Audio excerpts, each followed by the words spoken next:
Moje nejaké prvé varenie začalo doma, lebo ja som z takej početnejšej rodiny a mama vždy nám hovorila, učte sa, lebo niekedy sa vám to zíde.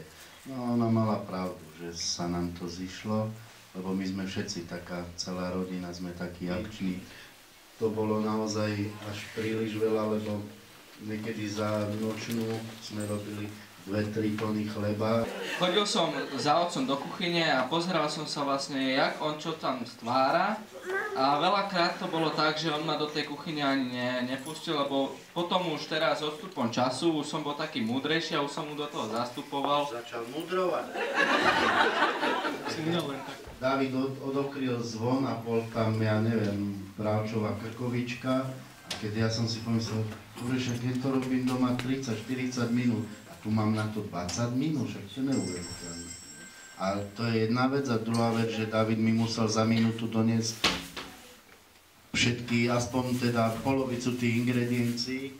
A najlepšie bolo hneď v druhom varení, odštartovali ma a doniesol som 2 veci, aj to nepodstatné, takže tak niekedy to vyzeralo. To sa oplatí potom.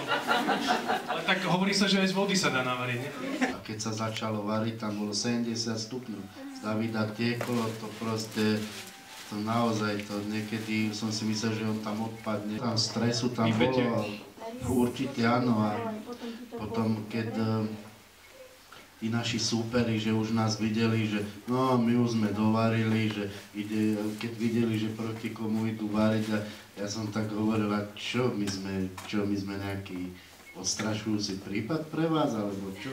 Však navarte lepšie a ideme domov. A stále som to ja tak tvrdil. Na druhý týždeň sa to obrátilo. Panenka, rezem, leté mäso. Hovorím, však toto musí sa zmeniť, tu musím niečo nové prísť. Tak potom už ja som dával také trošku ťažšie recepty.